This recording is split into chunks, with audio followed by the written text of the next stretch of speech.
안녕하세요. 한 주간의 주요 정책과 경제 이슈를 한눈에 짚어보는 위클리 이슈 포커스 시간입니다. 오늘은 한다원, 박소연 아나운서와 함께하겠습니다. 안녕하세요. 안녕하세요. 이번 한 주도 참 빠르게 지나간 것 같은데요. 하루하루 바쁘게 지내다 보면 중요한 소식들을 놓치기 마련입니다. 이번 주 우리 사회에서는 어떤 이야기들이 주목받았는지 경제와 정책은 물론 스포츠와 라이프 분야의 주요 이슈까지 한눈에 정리해드리겠습니다. 한 주의 흐름을 가장 쉽고 빠르게 짚어보는 시간, 위클리 이슈 포커스 시작합니다. 먼저 한 주간의 핵심 정책들을 정리해드리는 이슈 브리핑 시간입니다. 첫 번째 소식입니다. 정부가 드론 산업 경쟁력 강화를 위한 국가 차원의 대전환 전략을 추진합니다. 정부는 향후 5년간 공공수요를 확대하고 범정부 지원 체계를 구축해 드론, 대드론 산업 육성에 나선다고 밝혔는데요. 공공수요 창출과 기술 개발, 인증체계 구축 등을 통해 국내 드론 산업의 경쟁력을 높이겠다는 계획입니다. 정부는 이를 바탕으로 글로벌 시장에서 K-드론 산업의 입지를 강화해 나갈 방침입니다. 다음 소식입니다. 우리 기업들이 참여한 팀코리아가 미국 대형 해양 플랜트 건설 사업 수주에 성공했습니다. 이번 사업은 약 4조 원 규모의 부유식 액화 천연가스 설비 건설 프로젝트인데요. 국내 기업의 친환경 기술이 적용되며 건설부터 운영까지 참여하는 투자 개발형 사업으로 추진될 예정입니다. 정부는 이번 수주가 해외 에너지 인프라 시장 진출 확대와 국내 기업 경쟁력 강화에 도움이 될 것으로 기대하고 있습니다. 다음 소식입니다. 정부가 사우디아라비아와 에너지 협력 강화에 나섭니다. 산업통상자원부는 사우디 국영석유회사 아람코와 원유 수급과 자원안보 협력 방안을 논의했다고 밝혔는데요. 양측은 전략 비축유와 저장 인프라 활용 등 에너지 안보 협력 가능성을 모색하기로 했습니다. 정부는 안정적인 에너지 공급망 확보와 함께 우리 기업의 중동 지역 플랜트 사업 참여 확대도 지원할 계획입니다. 이렇게 여러 정책 소식 계속해서 저희와 함께 살펴보시겠습니다. 다음으로 한다원 아나운서, 어떤 소식 준비하셨을까요? 네, 첫 번째 소식입니다. 새 정부가 공식 출범하면서 경제정책의 방향성에 대한 관심이 높아지고 있습니다. 정부는 경기 회복과 민생 안정, 그리고 미래 성장 동력 확보를 핵심 과제로 내세우고 있는데요. 특히 인공지능, 반도체, 바이오 등 첨단 산업 육성을 통해 국가 경쟁력을 높이겠다는 구상을 하고 있습니다. 시장에서는 추가 경정 예산 편성 여부와 규모, 기업 투자 활성화를 위한 지원책, 그리고 부동산 가계부채 관련 정책 방안화에 주목하고 있습니다. 최근 국내 경제는 수출 회복세가 나타나고 있지만 내수 부진과 자영업자 부담은 여전히 과제로 남아있는데요. 이에 따라 새 정부가 어떤 방식으로 성장과 민생이라는 두 과제를 동시에 해결해야 할지 관심이 쏠리고 있습니다.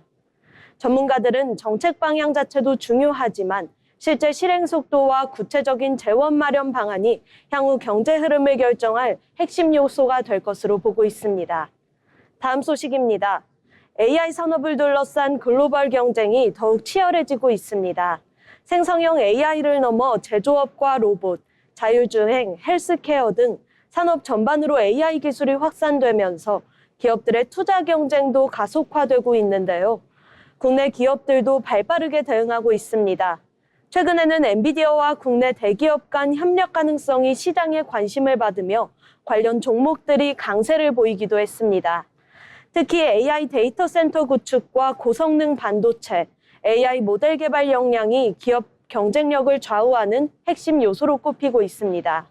전문가들은 앞으로 AI를 단순한 기술이 아니라 기업의 생산성과 수익성을 결정하는 핵심 인프라로 봐야 한다고 설명했습니다. 실제로 글로벌 빅테크 기업들은 올해도 대규모 AI 투자 계획을 이어가고 있는데요. 국내 기업들 역시 기술 개발과 인재 확보에 적극 나서면서 AI 경쟁에서 우위를 확보하기 위한 전략을 펼치고 있습니다. AI가 새로운 성장 동력으로 자리 잡는 가운데 앞으로 어떤 기업이 기술력과 사업화 능력을 동시에 확보할 수 있을지 시장에 관심이 집중되고 있습니다. 지금까지 이슈 브리핑이었습니다. 네, 정부의 경제 정책 방향, 그리고 AI 경쟁 시대 속 기업들의 생존 전략에 대해서 살펴봤습니다. 이어서 박소연 아나운서, 어떤 소식 준비하셨을까요? 네, 첫 번째 소식입니다. 대통령실이 지방선거 과정에서 발생한 투표용지 부족 사태와 관련해 원인 규명과 재발 방지 대책 마련을 주문했습니다. 이재명 대통령은 수석 보좌관 회의에서 선거 관리 과정에 납득하기 어려운 허점이 발생했다며 매우 큰 유감을 표했습니다. 특히 서울 일부 지역에서 투표용지가 부족해 유권자들이 혼란과 불편을 겪은 점을 언급하며 국민의 참정권 행사 과정에서 이러한 문제가 발생한 것은 매우 안타까운 일이라고 밝혔습니다. 또 모든 국가기관이 국민의 참정권이 온전히 보장될 수 있도록 철저히 준비해야 할 책임이 있다고 강조했습니다. 이 대통령은 관계기관의 문제 발생 경위를 명확히 조사하고 원인을 투명하게 밝힐 것을 지시했습니다. 아울러 책임이 확인될 경우 상응하는 조치가 필요하다고 밝혔습니다. 또 국민의 참정권이 훼손되는 일이 다시는 발생하지 않도록 신뢰할 수 있는 개선 대책을 조속히 마련해야 한다고 강조했습니다. 다음 소식입니다. 농림축산식품부가 농업인과 임업인의 안전사고를 줄이기 위한 농림 분야 안전관리 종합 대책을 추진합니다. 정부는 오는 2030년까지 농림 분야 재해율을 25% 줄이는 것을 목표로 농기계 안전 강화와 취약계층 보호 등 종합 대책을 마련했습니다. 농기계 전복이나 끼임 사고가 발생하면 사고 정보를 119에 자동 연계하는 시스템을 운영하고 안전구조물 의무 설치 대상도 확대할 계획입니다. 또 안전벨트 미착용 경보장치를 도입하고 산림 분야 벌목 작업 안전관리도 강화합니다. 이와 함께 축사와 농산물 유통시설 안전관리를 강화하고 고령농과 여성농, 외국인 노동자를 위한 맞춤형 안전지원과 교육도 확대할 예정입니다. 농림축산식품부는 현장에서 체감할 수 있는 안전대책을 지속적으로 추진해 농업인과 임업인의 생명과 안전을 지켜나가겠다고 밝혔습니다. 지금까지 이슈브리핑이었습니다. 지금까지 한 주간의 주요 정책 이슈들 짚어드렸는데요. 앞으로도 저희 위클리 이슈 포커스는요, 꼭 알아두셔야 할 정책 소식 계속해서 전해드리겠습니다. 많은 시청 부탁드립니다. 지금까지 이슈브리핑이었습니다.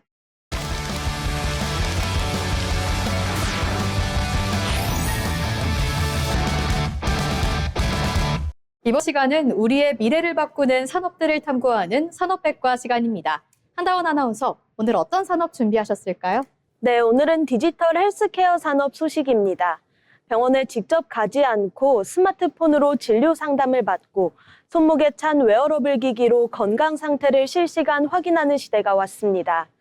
의료와 디지털 기술이 결합한 디지털 헬스케어 산업이 빠르게 성장하고 있는데요. 오늘 산업백과에서는 의료 서비스의 패러다임을 바꾸고 있는 디지털 헬스케어 산업에 대해 알아보겠습니다. 디지털 헬스케어는 인공지능, 빅데이터, 클라우드, 사물 인터넷 등 첨단 기술을 활용해 질병을 예방하고 진단하며 건강을 관리하는 산업을 말합니다. 대표적으로 원격 의료, 건강관리 앱, 웨어러블 기기, AI 의료 영상 분석, 전자 의무 기록 시스템 등이 디지털 헬스케어 산업에 포함됩니다.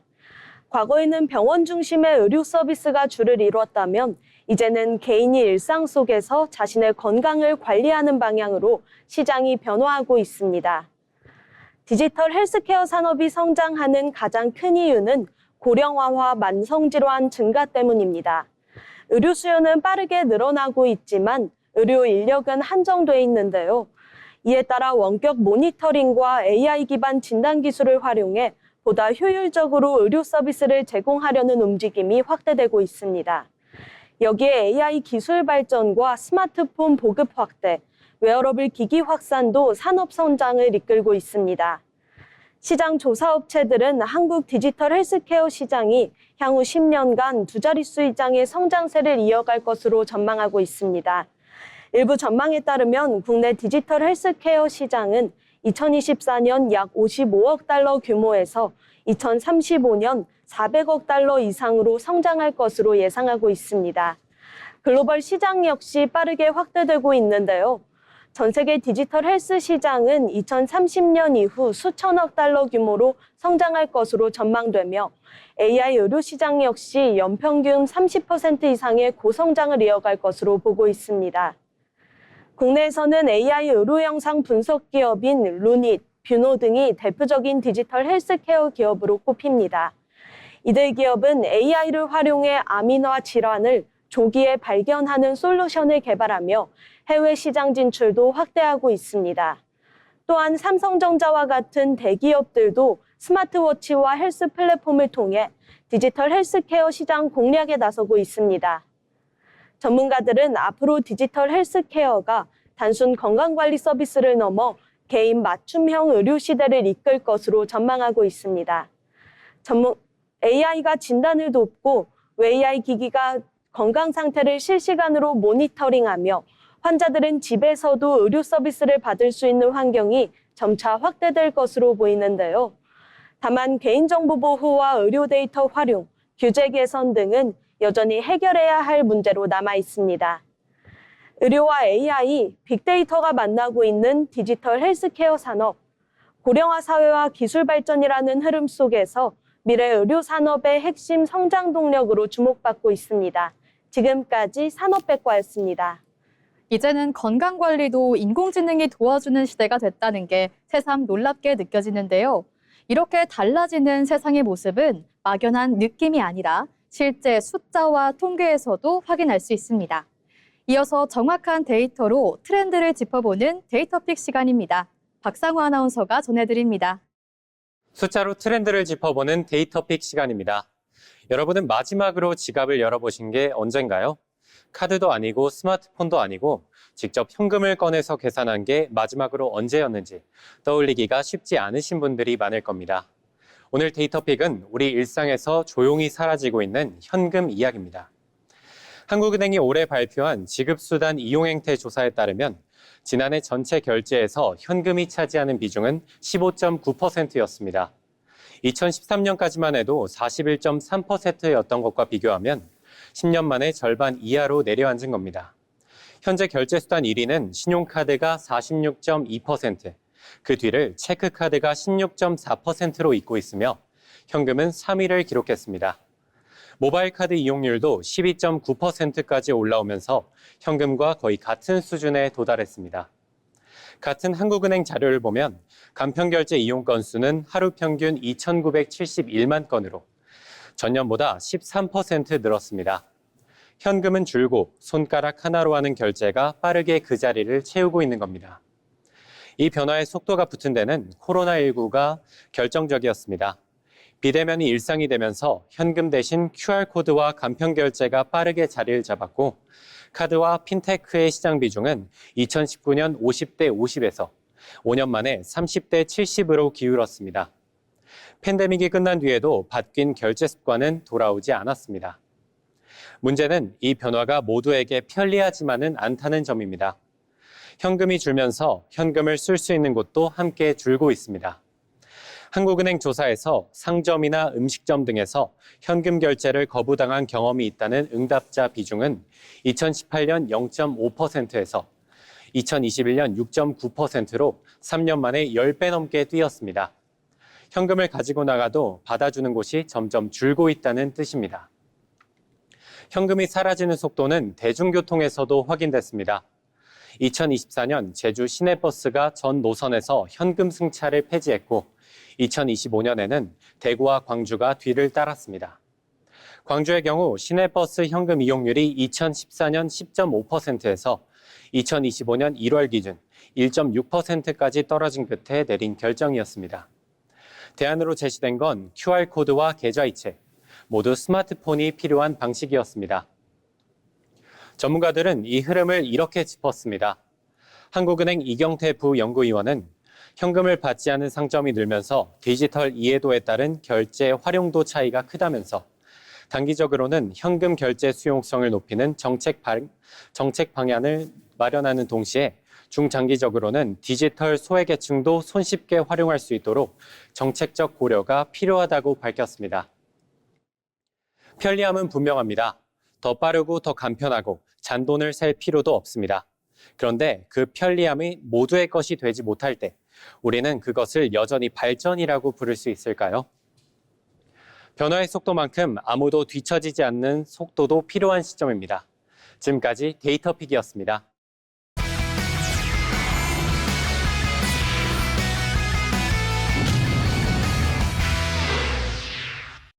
이번 시간은 세상을 바꾸는 기술의 흐름을 짚어드리는 테크노트 시간입니다. 박소연 아나운서, 오늘 어떤 기술 준비하셨을까요? 네, 오늘 테크노트에서 다룰 기술은 최근 구글 리서치가 전 세계에 무료로 전격 공개한 AI 기반 수문학 모델링 프레임워크입니다. 쉽게 말해 구글이 자랑하는 실시간 홍수 예측 플랫폼인 플러드허브의 핵심 인공지능 기술인데요.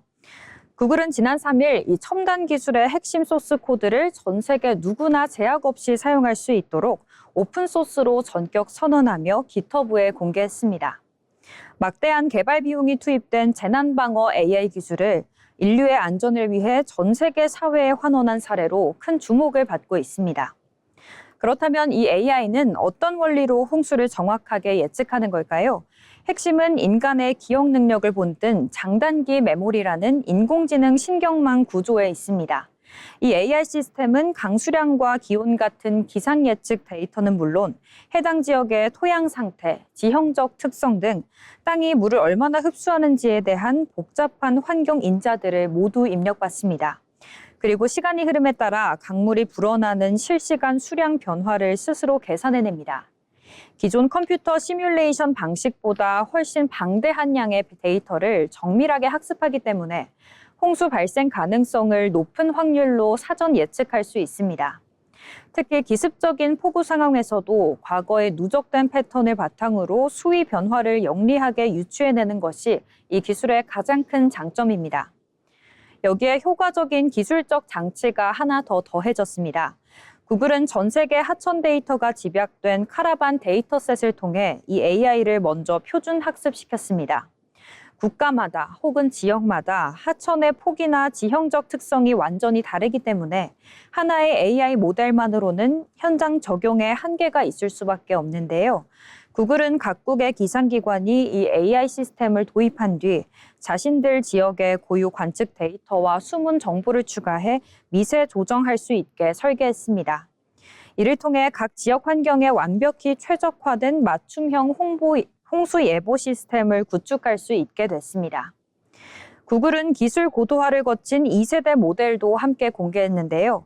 이 모델은 유럽 중기예보센터의 예보와 미국 항공우주국의 위성 광우 관측 데이터 등 공신력 있는 글로벌 기상 정보를 종합적으로 분석합니다. 실제 검증 결과 관측 장비가 잘 갖춰진 유역에서는 예측 가능 기간을 최대 6일이나 더 늘렸고 장비가 없어 데이터가 부족한 오지나 미관측 지역에서도 무려 하루 먼저 홍수를 정확히 경고하는 성과를 냈습니다. 실제로 유럽의 체코 수문 기상연구소는 이 구글 프레임워크를 전격 도입해 기존 시스템과의 비교 검증을 마쳤으며 국제 표준 예보 플랫폼과 연동해 실제 행정 예보에 활용하고 있습니다. 구글이 이토록 가치 있는 첨단 기술을 전면 개방한 배경에는 바로 개방형 과학 정신이 자리 잡고 있습니다. 기후재난은 한 기업의 기술 독점보다 전 세계의 데이터와 연구가 결합될 때 가장 효과적으로 막을 수 있다는 판단 때문입니다.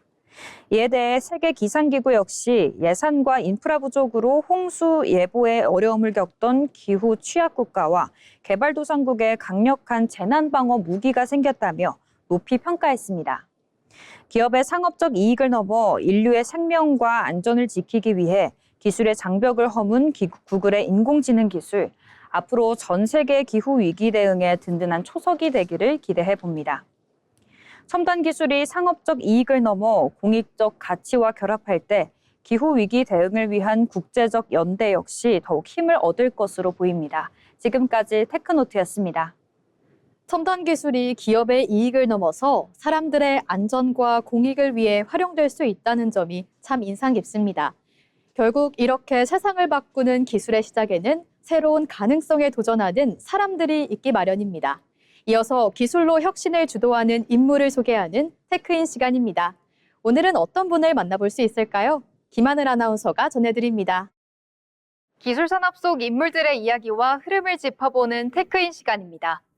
오늘 테크인에서 만날 주인공은 한때 곧 사라질 회사라는 가혹한 평가를 받던 기업을 세계 최고의 반도체 기업 중 하나로 당당히 되살린 인물, 바로 AMD의 CEO 리사소입니다. 오늘날 AI 혁명 시대에 가장 주목받는 기업은 단연 엔비디아입니다. 하지만 그 뒤에는 엔비디아의 독주를 막아서며 새로운 경쟁 구도를 만들어낸 AMD라는 무서운 추격자가 있습니다. AMD는 실리콘밸리의 역사와 함께 해온 미국의 전설적인 반도체 기업입니다. CPU 시장에서는 인텔과 GPU 시장에서는 엔비디아와 동시에 맞서 싸우는 글로벌 반도체 역사상 유일무이한 포지션의 기업이기도 합니다. 흥미로운 점은 불과 10여 년 전까지만 해도 AMD가 시장에서 존재감을 잃어가고 있었던 기업이라는 사실입니다. 당시 CPU 시장은 인텔이 장악하고 있었고 그래픽 반도체 시장에서는 엔비디아가 압도적인 우위를 차지하고 있었습니다. 당시 AMD의 실적은 악화됐고 투자자들 사이에서는 AMD가 과연 살아남을 수 있을까 하는 의문까지 나올 정도였습니다. 그리고 바로 그 절망적인 시점이었던 2014년, 한 엔지니어가 AMD의 새로운 구원투수로 CEO 자리에 오르게 됩니다. 그 인물이 바로 리사수였습니다. 대만에서 태어나 어린 시절 미국으로 이주한 그녀는 어릴 적부터 기계를 분해하고 원리를 탐구하는 것을 유난히 좋아했다고 합니다. 이후 전기공학을 전공하고 반도체 연구자로 커리어를 시작했으며 IBM과 여러 글로벌 기업을 거쳐 마침내 위기의 AMD에 합류하게 됩니다. 당시 많은 사람들은 AMD가 살아남기 위해서 비용을 줄이고 규모를 축소해야 한다고 조언했습니다. 하지만 리사소의 선택은 완전히 달랐습니다. 그녀는 당장 눈앞의 생존보다 장기적인 기술 경쟁력에 회사의 사활을 걸었습니다. 비핵심 사업을 과감히 정리한 돈으로 연구 개발에 집중했고 특히 새로운 CPU 아키텍처 개발에 끊임없는 투자를 이어왔습니다. 그 뚝심 있는 결과로 탄생한 것이 바로 그 유명한 라이젠입니다. 사실 라이젠 이전의 AMD CPU는 성능이 떨어지고 발열이 심하다는 단점이 있었습니다. 인텔의 적수가 되지 못했죠. 하지만 리사수가 만든 라이젠은 젠 아키텍처라는 완전히 새로운 설계를 했습니다. 하나의 칩에 더 많은 계산 코어를 효율적으로 집어넣는 혁신적인 구조를 설계한 것입니다. 그 결과 라이젠은 경쟁사 제품보다 훨씬 더 많은 코어를 탑재하고도 가격은 절반 수준으로 출시되는 파격을 선보였습니다. 컴퓨터로 복잡한 영상 편집을 하거나 고사양 게임을 즐기는 전 세계 소비자들은 열광했고 AMD는 CPU 시장의 판도를 완전히 뒤흔들어 놨습니다. 여기서 리사소의 신의 한 수가 된 전략이 하나 더 등장합니다. 바로 TSMC와의 동맹입니다. 이사수는 반도체를 직접 생산하는 대신 설계에만 집중하는 팹리스 전략을 선택한 건데요. 자신들이 가장 잘할 수 있는 설계에 올인하고 생산은 최고의 파트너에게 맡긴 이 판단은 AMD를 무서운 성장 궤도에 올라놨습니다. 리사수는 반도체 업계에서 가장 영향력 있는 여성으로 불립니다. 미국 타임지는 2024년 리사수를 올해의 CEO로, 25년에는 글로벌 AI 혁신을 이끈 올해의 인물로 선정하기도 했습니다. 아무리 견고한 독점 시장이라도 최고의 기술과 명확한 전략만 있다면 언제든 판을 뒤집을 수 있다는 것을 보여준 AMD. 엔비디아의 독주 속에서 앞으로 AMD가 써내려갈 AI 2라운드가 더욱 기대되는 이유입니다. 지금까지 테크인이었습니다. 오늘 만나본 AMD의 엔지니어 리사수처럼 혁신은 결국 사람으로부터 시작되는 것 같습니다. 앞으로도 테크인에서는 우리 삶을 바꿀 혁신가들을 계속해서 소개해드리겠습니다. 지금까지 테크인이었습니다.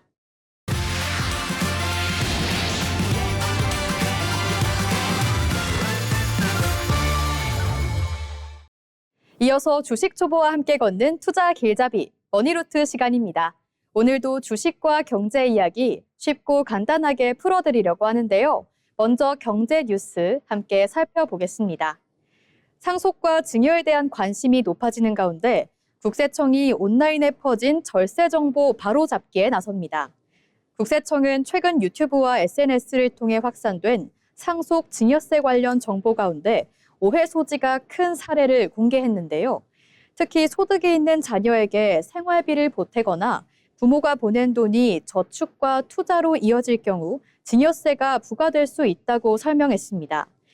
또 온라인에서 알려진 2억 1,700만 원까지 무이자 대여 가능이라는 정보 역시 차용증 작성만으로 인정되는 것은 아니라고 밝혔습니다. 국세청은 부모카드 사용이나 가족 간 금전거래 등 국민들이 자주 궁금해하는 사례를 중심으로 세법상 판단 기준을 안내할 계획입니다. 이번 주 주요 경제 뉴스 함께 살펴봤습니다.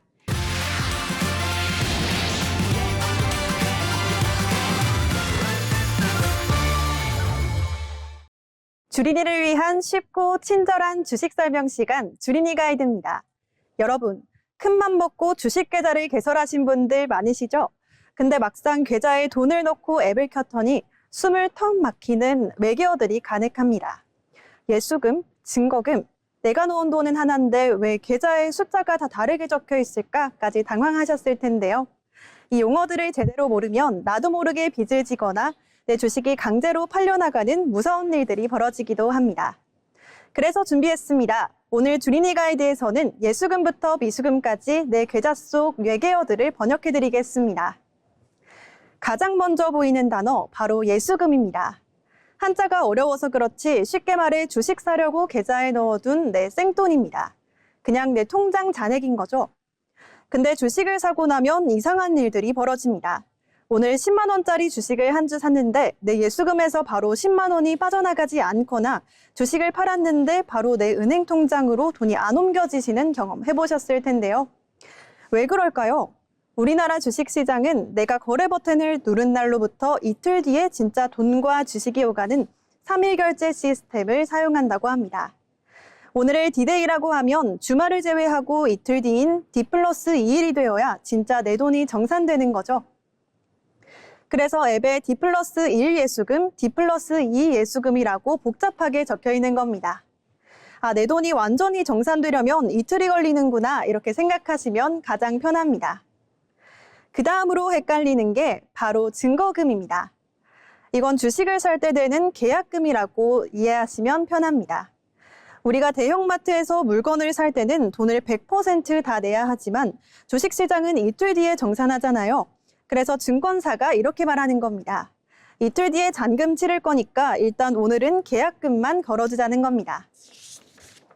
만약 어떤 주식의 증거금률이 40%라고 적혀 있다면 10만 원짜리 주식을 살 때 오늘 당장은 내 계좌에서 계약금 4만 원만 먼저 묶이고 나머지 잔금 6만 원은 이틀 뒤에 빠져나갑니다. 참 편리해 보이죠? 하지만 바로 여기서 주린이들의 가장 눈물 짓는 함정이 발생한다고 합니다. 내 계좌에 딱 10만 원이 있는데 증거금 40%짜리 주식을 주문하다가 실수로 최대 수량 버튼을 누르는 분들 많으시죠? 내 돈 10만 원이 전부 계약금으로 쓰이면서 무려 25만 원치 주식이 팔려나갑니다. 내 돈은 10만 원밖에 없는데 말이죠. 그럼 부족한 잔금 15만 원은 어떻게 될까요? 네, 이틀 뒤 잔금을 치를 때 내 계좌는 마이너스가 됩니다. 이 부족한 외상값을 바로 미수금이라고 하는데요. 주식시장은 외상을 절대 기다려주지 않습니다. 이틀 뒤까지 미수금을 입금하지 않으면 증권사는 그 다음날 아침 여러분의 동의도 받지 않고 강제로 여러분의 주식을 아주 싼 가격에 팔아서 외상값을 회수해버립니다. 이걸 뉴스에서 많이 들어보신 반대매매라고 부릅니다. 내 소중한 주식이 내 의지와 상관없이 눈물 흘리며 팔려나가는 일, 절대 있어서는 안 되겠죠? 자, 이제 외계어 같던 용어들 알고 보니 주식시장의 독특한 결제 규칙 때문이었습니다. 그래서 반대매매 같은 무서운 일을 당하지 않는 가장 쉬운 방법을 알려드리겠습니다. 주식앱 설정에서 증거금률 100%로 설정해 두는 겁니다. 그러면 내가 가진 돈만큼만 주식을 살 수 있어서 외상거래를 원천 차단할 수 있습니다. 안전장치를 하나 걸어두는 셈이죠. 내 계좌의 숫자들이 의미하는 바를 정확히 아는 것, 그것이 진짜 투자의 시작입니다. 오늘 알려드린 예수금과 미수금의 개념 꼭 기억하시면서 안전하고 똑똑한 투자하시길 바랍니다. 지금까지 주린이 가이드였습니다. 이번엔 호스피 가이드 시간입니다. 한다원 아나운서, 오늘 어떤 사업 준비하셨을까요? 네, 오늘은 두산 에너빌리티 소식입니다. 두산 에너빌리티는 발전 설비와 에너지 인프라를 제작하는 국내 대표 기업인데요. 과거 두산 중공업 시절에는 석탄 화력과 원자력 발전 설비 중심 기업으로 알려졌지만 최근에는 원전과 가스터빈, 수소 사업까지 영역을 넓히며 재평가받고 있습니다. 특히 전 세계적으로 에너지 안보와 탄소 중립이 중요한 과제로 떠오르면서 원전 산업에 대한 관심도 다시 높아지고 있는데요. 최근 미국과 유럽을 중심으로 전력 수요가 증가하고 AI 데이터 센터 확산으로 전력 인프라 투자 필요성이 커지면서 원전의 역할도 다시 주목받고 있습니다. 시장에서는 두산 에너빌리티를 국내 대표 원전 수혜주 가운데 하나로 꼽고 있습니다. 두산 에너빌리티의 핵심 경쟁력은 대형 발전 설비 제작 능력입니다. 국내 원전 주기기 제작 경험을 바탕으로 해외 원전 시장 진출도 확대하고 있는데요. 특히 소형 모듈 원전, SMR 분야에 대한 투자도 이어가고 있습니다. 또한 가스터빈과 풍력 발전, 수소 관련 사업에도 진출하며 미래 에너지 기업으로의 전환을 추진하고 있습니다. 최근에는 글로벌 빅테크 기업들이 데이터 투자 확대에 따라 안정적인 전력 공급의 중요성이 커지면서 원전과 가스터빈 사업의 성장 가능성도 함께 주목하고 있는데요. 두산 에너빌리티는 일반 제조업보다 수주 산업의 성격이 강합니다. 따라서 대규모 원전 프로젝트나 발전 설비 계약이 체결될 경우 실적 전망도 크게 달라질 수 있는데요. 최근에는 글로벌 원전 확대 움직임과 함께 신주 수주 기대감도 커지고 있습니다.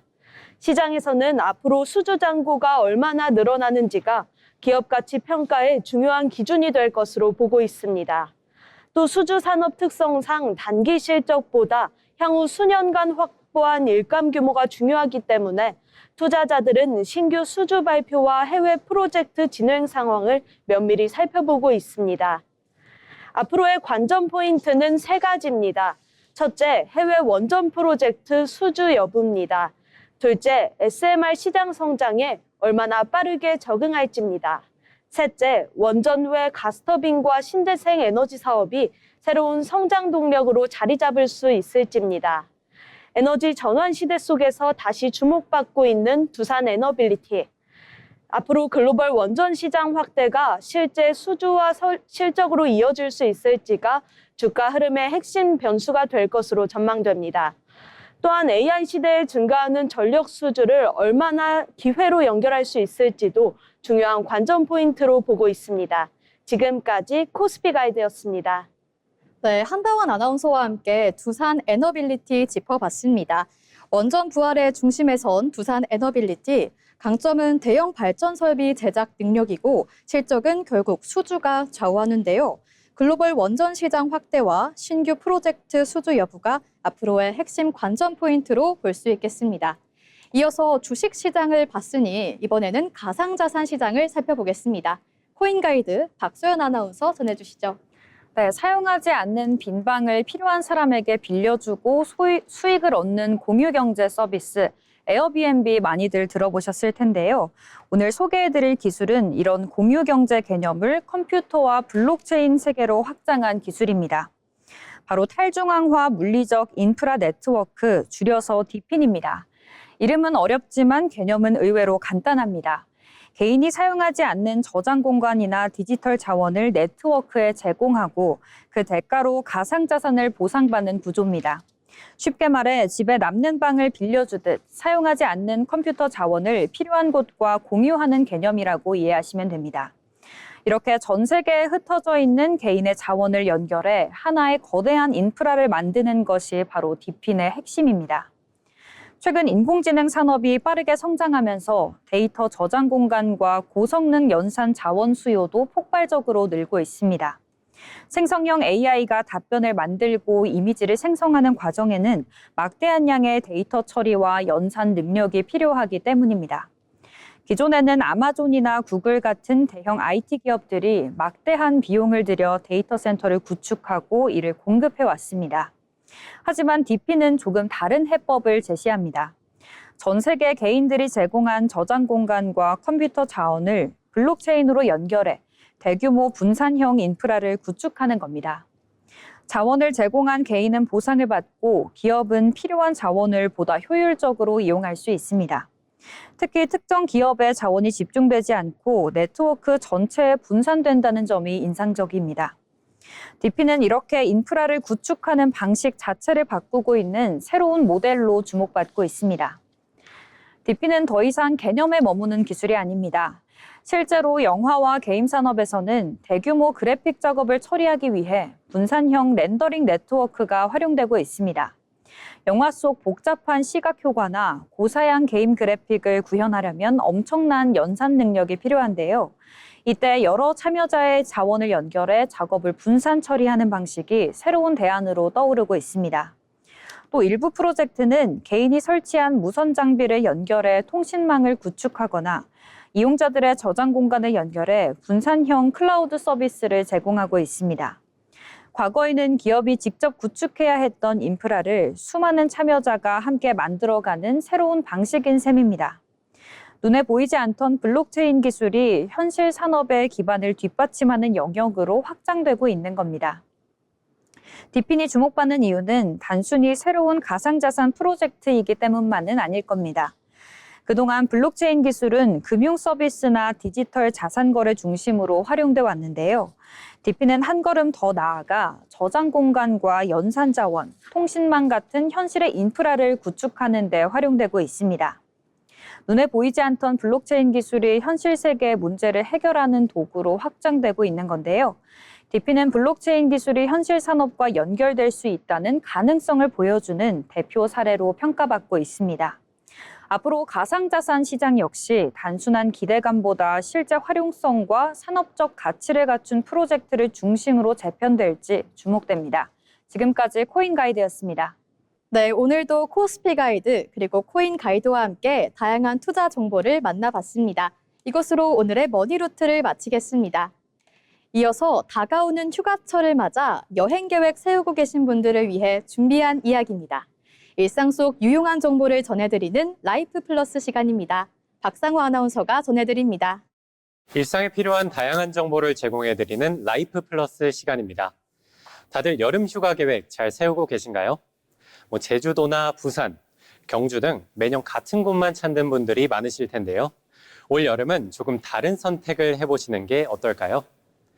요즘은 여행 트렌드가 바뀌고 있습니다.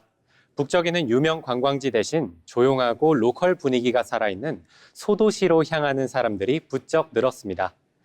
트립닷컴이 분석한 2026년 여행 트렌드에서도 군산이나 통영 같은 국내 소도시들이 새로운 여행지로 주목받고 있다고 합니다. 한국관광공사 역시 올해 관광 키워드 중 하나로 체류형 소도시 관광을 꼽았습니다. 그럼 왜 소도시일까요? 유명 관광지는 사람이 너무 많아서 정작 쉬러 갔다가 지쳐 돌아오는 경우도 적지 않습니다. 반면 소도시는 줄을 서지 않아도 되고 예약 전쟁도 없고 그 지역 고유의 시간이 살아있기 때문입니다.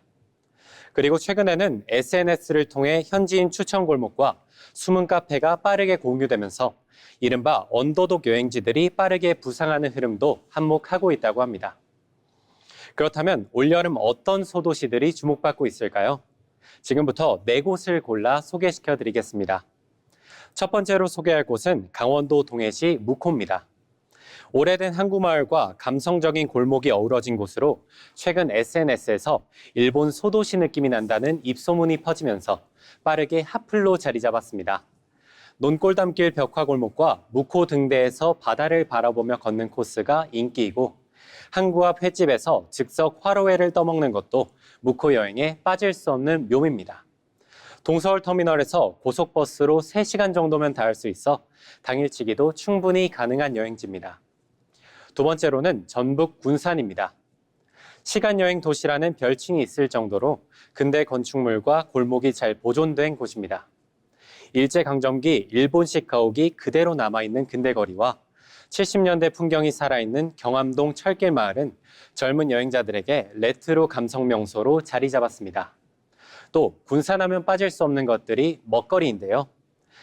1910년부터 이어온 이성당의 단팥빵과 짬뽕거리 그리고 간장게장 백반까지 미식 여행지로도 손색이 없습니다.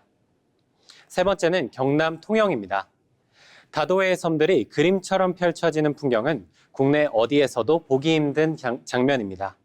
미륵산 케이블카를 타고 오르면 한려해상 국립공원이 한눈에 들어오고 스카이라인 루지를 타고 내려오는 코스도 인기입니다. 작은 김밥에 꼴뚜기 무침과 깍두기를 함께 내어주는 게 기본 세팅인 충무김밥도 인기인데요. 항구 근처 오래된 식당에서 바다를 보며 한 접시 드시는 걸 강력히 추천드립니다. 네 번째는 전북 고창입니다. 갯벌의 고인돌, 청운사의 청보리밥까지 다른 데서는 따로따로 봐야 할 것들이 고창에서는 한 코스에 다 들어옵니다. 특별히 뭔가를 해야 한다는 부담 없이 그냥 걷고 보고 먹다 보면 하루가 다 가는 도시입니다. 오래 머물수록 더 좋다는 말이 있는데 실제로 1박 2일 이상 묵고 가는 여행객이 꾸준히 늘고 있습니다. 유명 관광지에서 느끼는 빨리 봐야 한다는 조급함이 없다는 것. 그게 고창의 가장 큰 매력입니다. 이렇게 네 곳을 소개해드렸는데요. 사실 여행 계획을 세울 때 빠질 수 없는 게 바로 또 비용이죠. 반가운 소식이 또 하나 있습니다. 한국관광공사가 운영하는 반값 여행 대한민국을 활용하면 인구 감소 지역 소도시 여행 시 숙박, 식사, 체험의 비용을 50%, 최대 10만 원까지 환급받을 수 있습니다. 만 19세에서 34세 청년이라면 환급률이 70%까지 올라갑니다. 자세한 신청 일정은 지자체마다 다르니까요. 한국관광공사 대한민국 구석구석 홈페이지에서 미리 확인해 두시길 권해드립니다. 혼자 떠나도 좋고 둘이 떠나도 좋습니다. 사람이 치이지 않고 그 도시만의 속도로 걷는 여행. 올 여름엔 지도에서 조금 덜 알려진 곳으로 발길을 돌려보시는 것은 어떨까요? 생각보다 훨씬 좋은 풍경이 기다리고 있을 겁니다. 지금까지 라이프 플러스였습니다. 사람에 치이지 않고 여유를 즐길 수 있는 소도시 여행도 참 매력적인 선택이 될 것 같은데요. 이어서 분위기를 바꿔 스포츠 소식 만나보겠습니다. 스포츠 프리즘 최진영 아나운서가 전해드립니다. 스포츠 프리즘입니다. 2013년 류현진 선수가 KBO에서 메이저리그로 직행해서 큰 성공을 거둔 이후 많은 KBO 선수들이 꿈의 무대인 메이저리그에 진출했습니다. 강정호, 김광현 등 과거에 활약했던 선수부터 김하성, 김혜성 등 현역 메이저리거까지 아주 다양한 선수들이 큰 무대에서 자신의 기량을 뽐내왔는데요. 이 많은 KBO 출신 메이저리거 중 최근 특히 주목을 받고 있는 선수가 한 명 있습니다. 바로 최근 메이저리그에서 맹타를 휘두르고 있는 바람의 손자 이정우 선수입니다. 1998년 8월 20일 태어난 이정우는 어린 시절부터 야구 유망주로 큰 관심을 받았습니다. 바로 그의 아버지가 KBO의 레전드이자 기아 타이거즈의 영구 결번 이종범 선수였기 때문인데요. 이종범의 현역 시절 별명이었던 바람의 아들에서 이름을 따와 바람의 손자라는 별명이 붙기도 했습니다. 이렇게 어린 시절부터 한국 야구의 미래로 기대받던 이정후는 2017년 휘문고 졸업 후 넥센 히어로즈의 1차 지명을 받으면서 프로 무대에 데뷔하게 됩니다. 그리고 프로 입단 직후부터 이정후는 그동안의 기대에 부응하는 활약을 펼치기 시작하는데요. 2017 시즌, 첫 시즌부터 히어로즈의 주전 외야수 자리를 꿰차며 프로 무대에서 곧바로 자신의 이름을 알리기 시작합니다. 이정후의 대단한 활약상은 데뷔 시즌 기록에서도 드러나는데요. 고졸 신인 최초로 시즌 전경기 출장을 달성한 것은 물론 타율 3할 2푼 4리에 179개의 안타를 기록하며 독보적인 신인 시즌을 보내게 됩니다. 특히 이정후가 기록한 179개의 안타는 KBO 신인 최다 안타 신기록이기도 합니다. 이 활약상을 인정받아 이정후는 2017 시즌 후 신인왕을 수상하게 됩니다. 이처럼 데뷔하자마자 엄청난 존재감을 선보인 이정후는 그 후에도 수많은 기록을 쌓아나갑니다. 2018년 첫 골든글러브를 수상한 뒤 2022년까지 5시즌 연속으로 골든글러브를 수상하며 리그 최정상급 선수로 거듭나게 되는데요. 2021 시즌과 2022 시즌 2년 연속 타격왕을 차지한 데 이어 2022 시즌에는 타격 5관왕을 달성하며 KBO MVP가 됩니다. 더욱 놀라운 점은 2022 시즌 만 23세의 나이로 통산 1000안타를 달성하며 역대 최연소, 최소 경기 1000안타의 주인공이 됐다는 것입니다. 이정후의 활약은 리그에서만 드러나는 것이 아니었는데요. 청소년 시기부터 국가대표에 선발되어 온 이정후는 프로 입단 후 국가대표 경기에서도 맹활약을 펼치기 시작합니다. 2018년 자카르타 팔렘방 아시안게임에서 타율 4할 1푼 7리에 2개의 홈런을 기록하며 대표팀의 우승에 큰 기여를 하는데요. 이후 2019 프리미어 12 준우승에도 큰 역할을 했고 2023 WBC에서도 4할이 넘는 타율을 기록하며 대표팀의 핵심 선수가 됩니다. 이렇게 국가대표에서도 활약을 이어오던 이정후는 마침내 2026 WBC에서 대표팀의 주장으로 선임되는데요. 주장으로서 대한민국 대표팀의 8강 진출을 이끌며 17년 만에 토너먼트 진출에 혁혁한 공을 세웁니다. 그리고 2023년 12월 이정후는 메이저리그의 샌프란시스코 자이언츠와 계약을 맺으며 마침내 꿈의 무대에 진출하게 됩니다. 메이저리그에 진출한 이정후는 2024 시즌 시범 경기에서 홈런을 기록하는 등 좋은 타격감을 선보이며 현지 팬들에게 기대를 안겼습니다. 하지만 2024년 5월 수비 도중 불의의 어깨 부상으로 시즌 아웃이 되면서 메이저리그 첫 시즌을 아쉽게 마무리하게 됩니다. 그리고 2025년 부상에서 복귀한 이정후는 첫 풀타임을 소화하며 준수한 타격 성적을 올려 다음 시즌에 대한 기대치를 한껏 올리게 되는데요. 2026년이 되자 이정후는 본격적으로 자신의 진가를 발휘합니다. 시즌 초반에는 다소 아쉬운 출발을 보였지만 5월 들어 타격감이 살아나면서 맹타를 휘두르기 시작하는데요. 부상 복귀 직후인 29일에는 한 경기 4안타, 31일에는 5안타를 치어내며 쾌조의 타격을 선보입니다. 이정후의 불방망이는 6월이 되어서도 계속 이어지고 있습니다. 6월 4일 다시 한번 4안타 경기를 만들어내면서 개인 최다인 12경기 연속 안타 기록을 세웠고 5일에도 안타를 치면서 연속 안타 기록을 13경기까지 늘렸습니다. 이렇게 메이저리그라는 큰 무대에서 엄청난 활약을 펼치면서 최근 가장 핫한 스포츠 스타로 떠오른 이정후 선수에 대해 알아봤는데요. 이정후 선수가 꿈의 무대에서 계속해서 멋진 모습을 보여주기를 응원하겠습니다. 지금까지 스포츠 프리즘이었습니다. 네, 세계 최고의 무대에서 활약하고 있는 스포츠 스타 이정후 선수 이야기까지 함께 만나봤습니다. 각자의 분야에서 새로운 기록에 도전하는 사람들의 모습은 늘 많은 이들에게 좋은 자극이 되는 것 같은데요. 저희 위클리 이슈 포커스도 앞으로 변화하는 산업과 트렌드, 그리고 주목할 만한 이슈들을 꾸준히 전해드리겠습니다. 오늘 저희가 준비한 내용은 여기까지입니다. 다음 주에도 꼭 필요한 정보와 이야기로 찾아뵙겠습니다. 시청해주신 여러분 고맙습니다.